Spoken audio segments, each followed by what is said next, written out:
Shalom Chaverim, I'm Steve Benoon. You're watching Israeli News Live. I can see already YouTube didn't bother to notify anyone that we're going live today.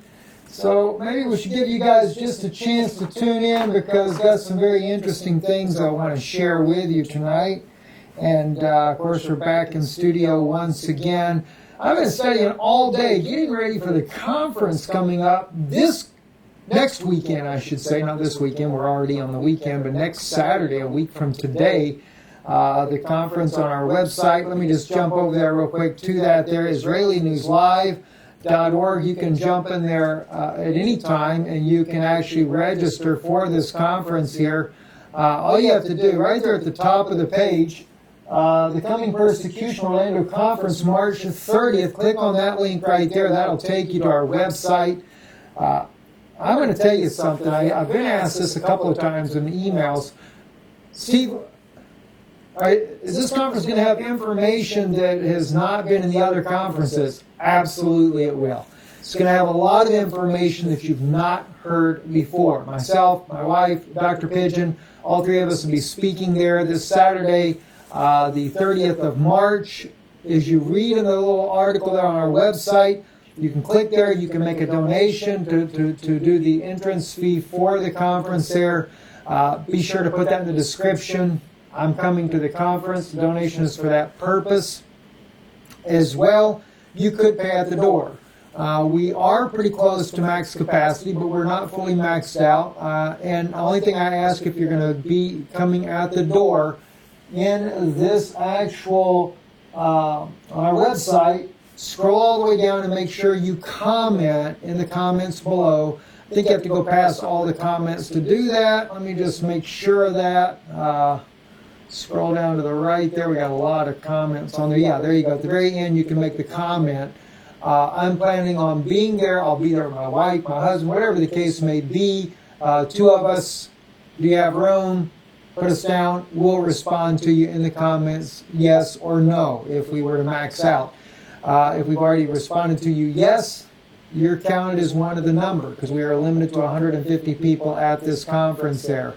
Anyway, Dr. Pigeon will be flying in with his team there, so we're excited about it. And one person wrote me and asked, is there going to be any discussion on reptilians? There's going to be something going on about that you have never heard before. I have never spoken about here on Israeli News Live.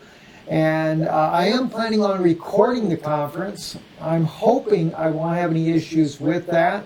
That's always a big if for us because when you're speaking and trying to run cameras, it's very difficult. But I will try to record all three of us. I can't say if we can make it into a DVD. I'll try and see if we're able to. I will probably upload on Patreon these messages that are going to happen there. And the ones that are not on Patreon, we may make available in a DVD format for those of you. And I may make the DVD format for the simple reason is I'm afraid the United States is going to outlaw anything speaking against the government of Israel. I don't speak against Israeli people because I love my own people, and I realize that the majority of Israelis have no clue as to what's going on. I mean, I just read to you recently the Jerusalem Post saying 71% of Israelis oppose the treatment of the Palestinians, that we shouldn't be doing what we're doing to the Palestinians in the nation there. 71%. That's a huge number. That's far more than the majority. All right, so, that one thing that we see what's going on in the political realms, not just in Israel, around the globe, and we see a new world order coming. We see this elitist realm that is governing the world, and it's a very satanic movement. I'm all for my people recognizing that Yeshua is the Messiah. And yet, everybody, the Sanhedrin, the whole group there that is bringing about this movement on a global scale in the Noahide laws, they're all about making sure that Yeshua is not known as the Messiah, but some other entity. Who do they want to be the Messiah? Well, you'll find out if you're at the conference in Orlando. it will shock you to the core. It will be things that you could never even possibly imagine that are going to happen. That's why it says the coming persecution. True believers are going to be persecuted. And yet you got everybody out there sounding these great praises. You know, I can't believe you'd speak against Israel. No, I don't speak against my people. Israel are 12 tribes, and we are all over the earth. In the modern state of Israel, we have Jewish people that are living there. I say Jewish because Jew is of the tribe of Judah. Not all of us are from the tribe of Judah. We are sons and daughters of Jacob, Yisrael. All right? And so, therefore, we are prophesied that we return to the land, but nothing says to go in there and kill the giants when we came back. You know? And listen, I got people beating up on me over this issue on the Golan. I tell you what, we're going to get into that right at the end of the broadcast. I want to cover some news topics first, and I'm going to go back to this issue of the Golan. I put scriptures up, and by the way, this is what's so funny. Let me see if I can find it real quick. My Jewish Learning, where is it at? Where is it at? Come on, I got it in here somewhere. Yeah, right here. My Jewish Learning, right? This is from rabbinical sources. They put out the map about the Golan. And if you notice, it's not under any tribal land. It's not for Manasseh.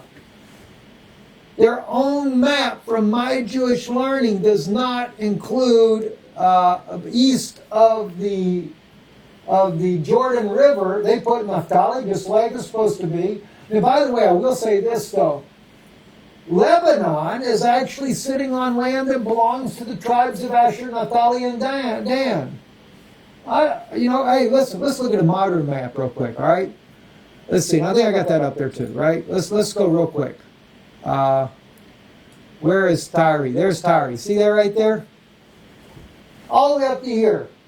This part of Lebanon belongs to 3 of the tribes of Israel. 3 of them. All right? So when you sit there, Steve, get what you said about the Golan. The Golan belongs to the Jewish people.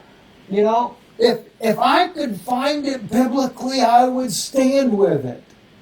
You know, like in the case here, all the way up to here, this part of Lebanon, Canaan, and Tabini, that should belong to the Israelites. 12 tribes. But what happened? We got kicked out of the land because of idolatry. The house of Judah got kicked out of the land because of idolatry. Does that mean, even though this land belongs to 3 of the tribes, Naphtali, Dan, and Asher, does that mean that we have a right to just come in here and throw all these people out? No, but you know what? If you were one of those tribes there, and you really felt like you should go back to your ancestral homeland, you could actually go and see about living in Tabini. Maybe you can purchase land there.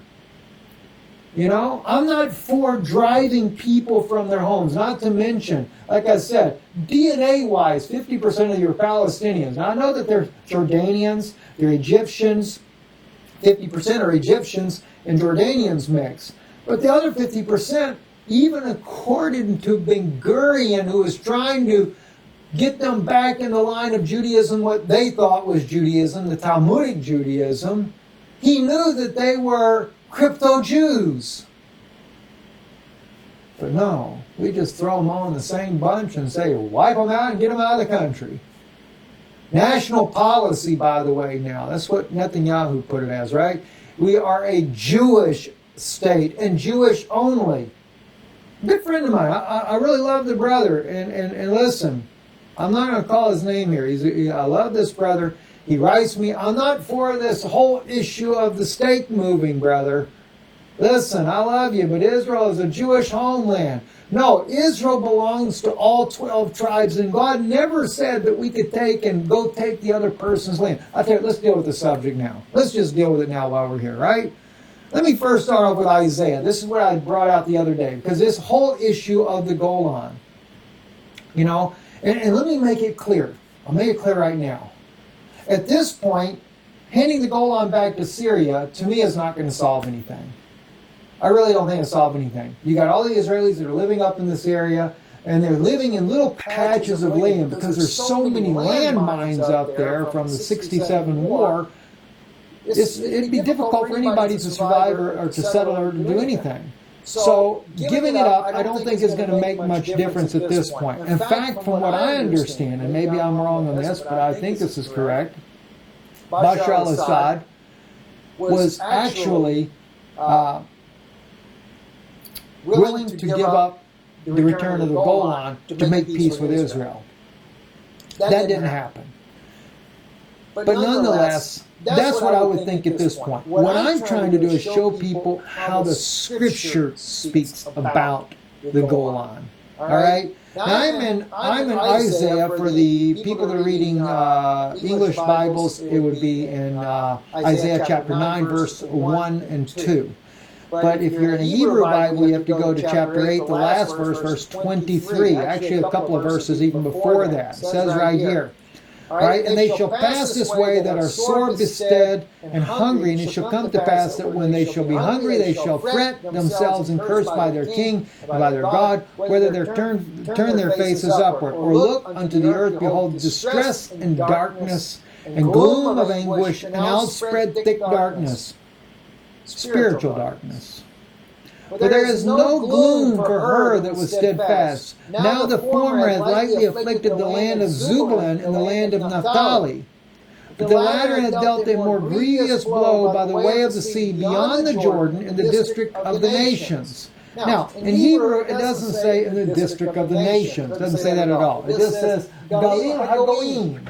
All right? Galilee, in other words, Galil, the Galilee, and literally called it by the biblical name, the Galilee of the Gentiles. All right? So it does say beyond the Jordan in the Galilee of the Gentiles. So in other words, everything that was beyond the Jordan, of where Naphtali's land was, belonged to the Gentiles. Right? And that's exactly what my Jewish learning map shows. Naphtali came all the way down. Zebulun, actually, according to some scholars, goes up against the Galilee as well. And Naphtali came to the Jordan River, and the rest over that way belonged to the Gentiles. So the virtual Jewish library actually has the map according to Isaiah's words. Right? Now, not only do we have that there, we have it written in Matthew quoting the same thing, the land of Zebulun, the land of Naphtali, by the way of the sea, beyond Jordan, Galilee of the Gentiles. What do you know? See, might be fulfilled which was spoken by Isaiah the prophet, saying, the land of Zebulun, the land of Naphtali, by the way of the sea, beyond the Jordan of Galilee of the Gentiles, the people which sat in darkness saw great light, and to them which sat in the region and shadow of death, light is sprung up. And what was it? What do we know? Let's look at the map again. Right? We'll look at the Israeli map, zoom in on this area. Now, this is Naphtali's land right here, and what do you have? Capernaum. Bethsaida is just right there above it.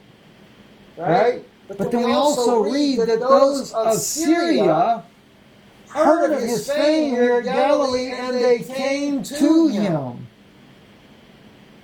And they were all healed. All the Syrians were healed. And they were Syrians. The Bible said they were Syrians. So not only are they called the Goim by Isaiah, but the Scripture says they were Syrians. All right? Now, let's give you another Scripture, though. Moses. This is for my brother in Israel that says he doesn't go by the landmark idea. I love that, brother, but I tell you, I believe what the Moses said. I don't sit there and care what anybody else got to say. If Moses said it, that settles it for me. Thou shalt not remove thy neighbor's landmark. All right, now we're in chapter 19 of Deuteronomy, verse 14. See, thou shalt not remove thy neighbor's landmark, which they of what? Of old time have set in thine inheritance, which thou shalt inherit in the land of that the Lord thy God giveth thee to possess it. Wow! I mean, this was determined even before the time Moses even wrote it. Maybe back under the time of Abraham. Maybe Moses knew something we didn't know, because he said them of old time It had to have been during the time of Jacob, because Jacob, even by the names of by his own sons, he says where they would be. All right? Now, one witness shall not rise up against... Okay, we don't have to get into that part there. But he said you don't remove your neighbor's landmark. Plain and simple. That's why even though they have created the state of Israel, all right, that's fine. And it was actually Pope Pius XII that made sure it got the name Israel. Don't kid yourself. Ben Gurion did not want the state of Israel. He wanted it to be called basically what Netanyahu is saying now, a Jewish state, a Jewish nation.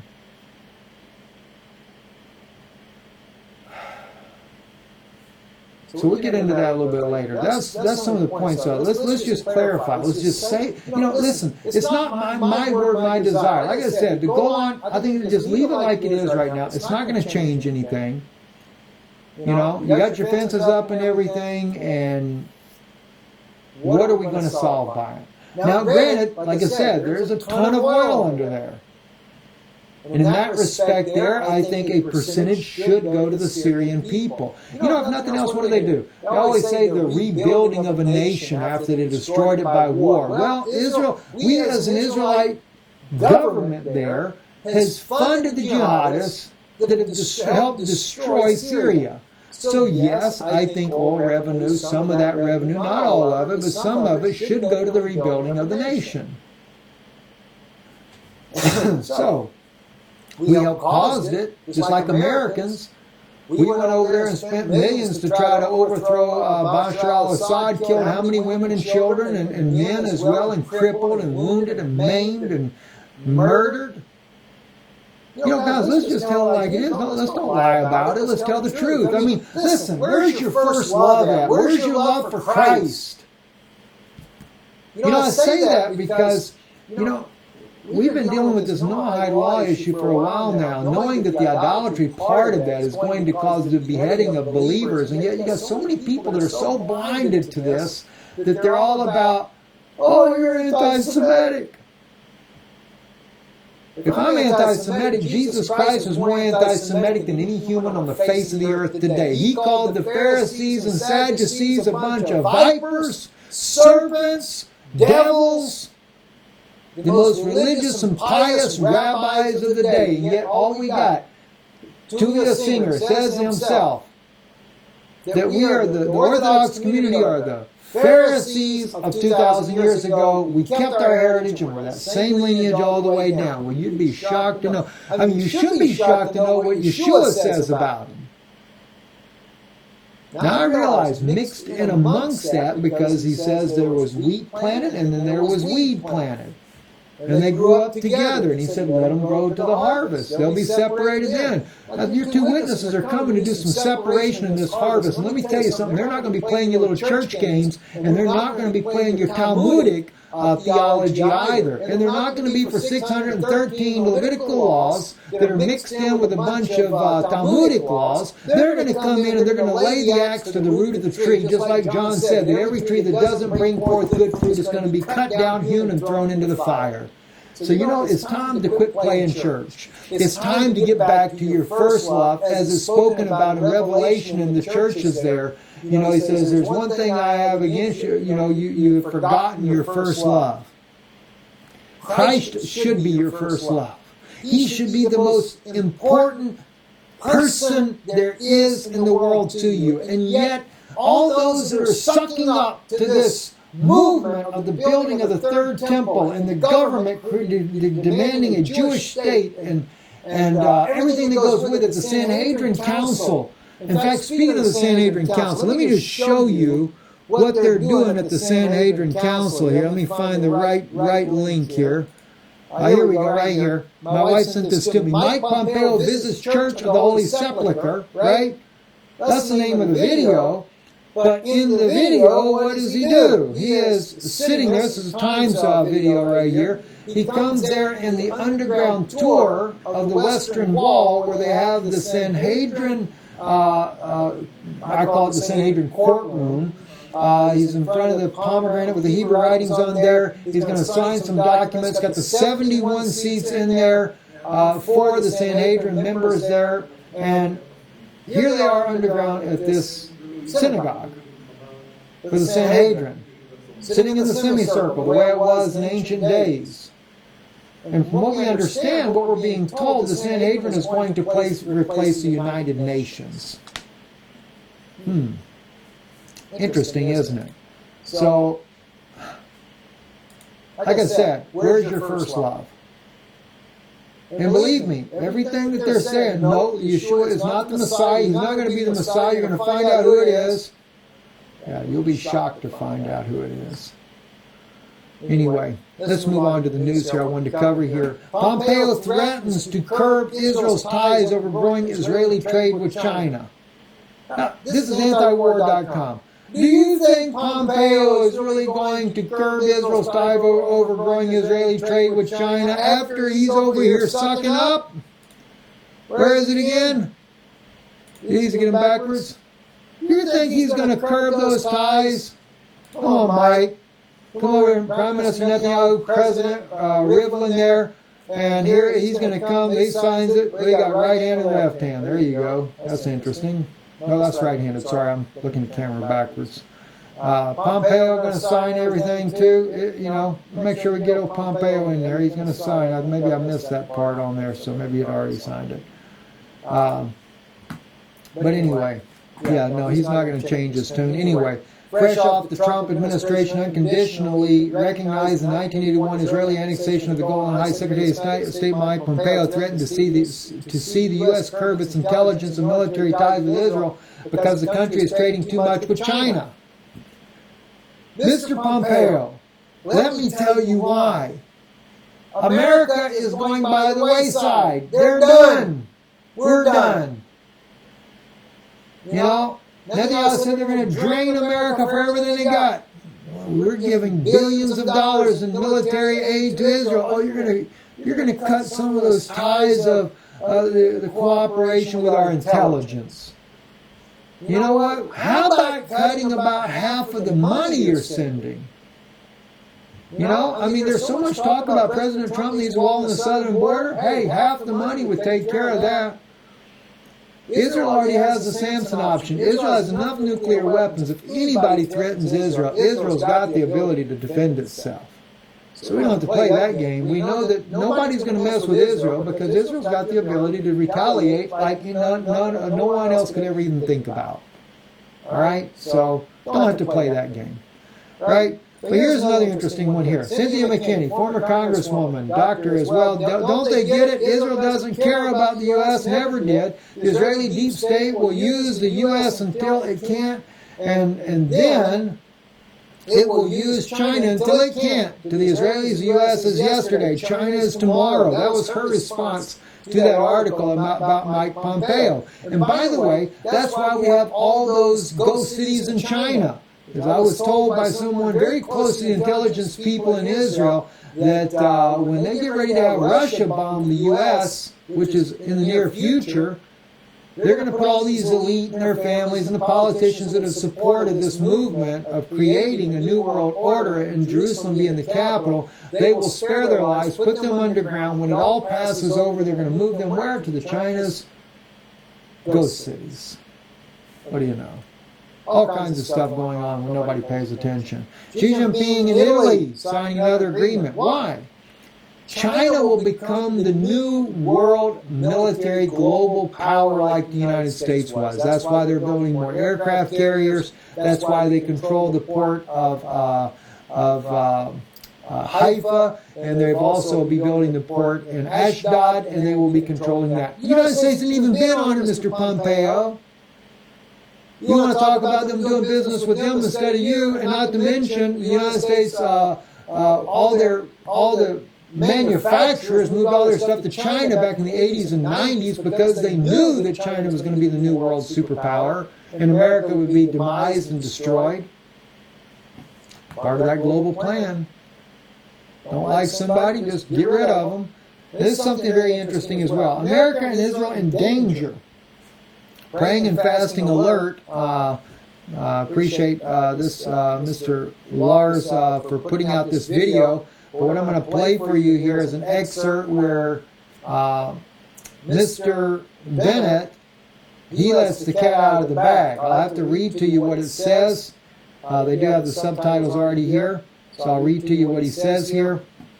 When Mr. Naftali Bennett speaks there, and he will be telling you that the Trump administration and their plan that has not been revealed to the public is going to divide Jerusalem. Listen to this one. This nation in a tremendous way. Prime Minister Netanyahu and President Trump are in agreement on launching the plan to establish a Palestinian state immediately after the elections. They are coordinating how to present the plan before the elections so as not to make it difficult for Netanyahu, but a day or two after the elections. Plan for the establishment of a Palestinian state, 90% of the area and a division of Jerusalem will be presented. Lapid and Gantz will enter the government as a national peace government. Now, what did I tell you guys recently? I said Gantz is going to get in there. I believe he's actually going to become the next prime minister. But for some reason, Lapid and Gantz will enter the government as a national peace government. He knows they're coming in. I knew this was going to happen. And what's really weird about this, you may not know enough about Israeli thinker or Jewish thinking, but in Talmudic circles, it has always been believed that a military leader of Israel would be a descendant of David that would be Messiah. I'm not saying that Gantz is going to be that character. I don't know.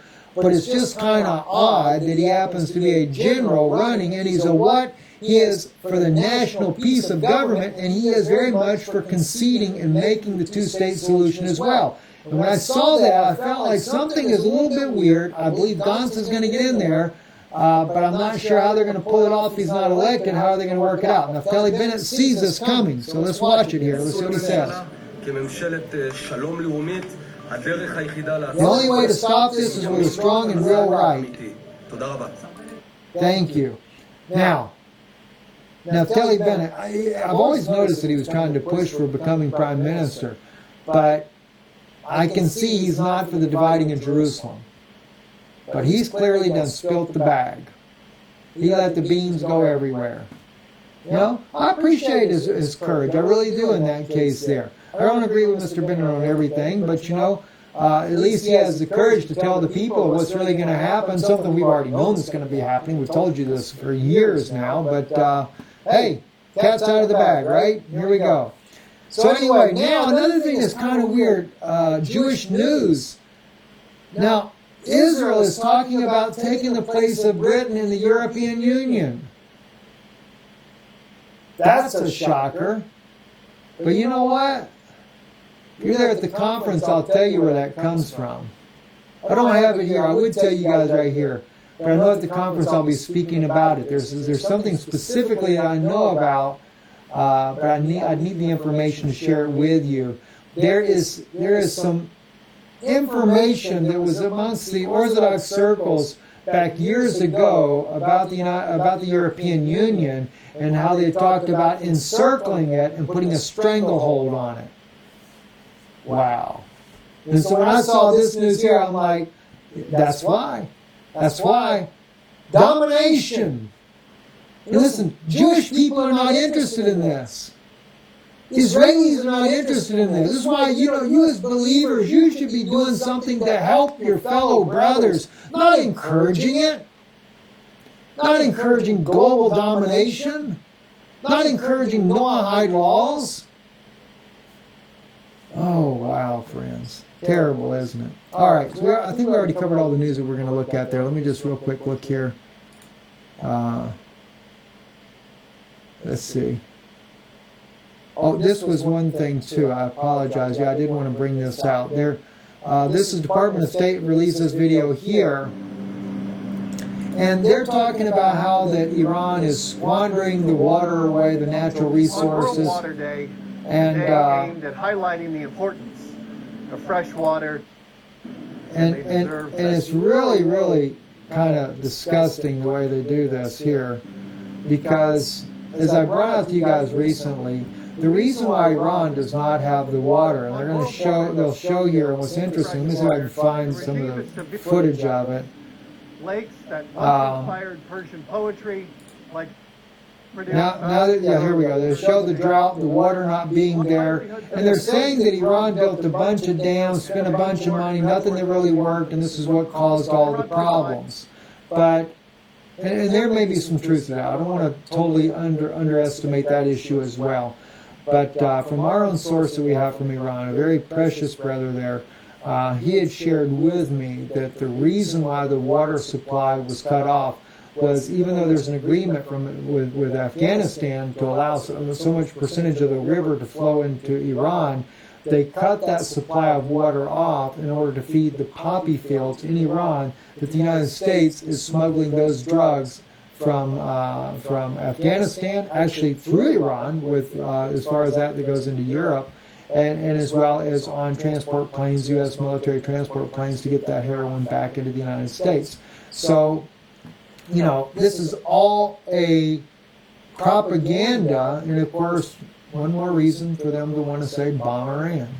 So, what can we expect? Anyway, I'm Stephen Manoon. You're watching Israeli News Live. Thank you for watching the broadcast. If it's a blessing to you, please support the broadcast. You can do so by visiting our website, IsraeliNewsLive.org. And also on our website there, when you visit there, our address, right where it says donate on the front page, our mailing address here in Orlando is also on that page there. If you want to contribute that way, we really greatly appreciate it. And we have been behind on responding back to people. I apologize for that. So a lot of issues have been going on, and so we are behind on that. So please be patient with us, and we thank you for those of you that do send things by mail for your love and support for the work that we do here. I'm Stephen Benoon. You're watching Israeli News Live. Got a special broadcast tomorrow. Special guest will be coming here on Israeli News Live, and also this coming Wednesday. We're still going to try one more time to probably air on Israeli News Live, but we may end up being on Patreon only in the near future because it's just very risky what we're doing here. Anyway, Erev Tov, in a world of Ein Shalom, there is no peace. Good evening.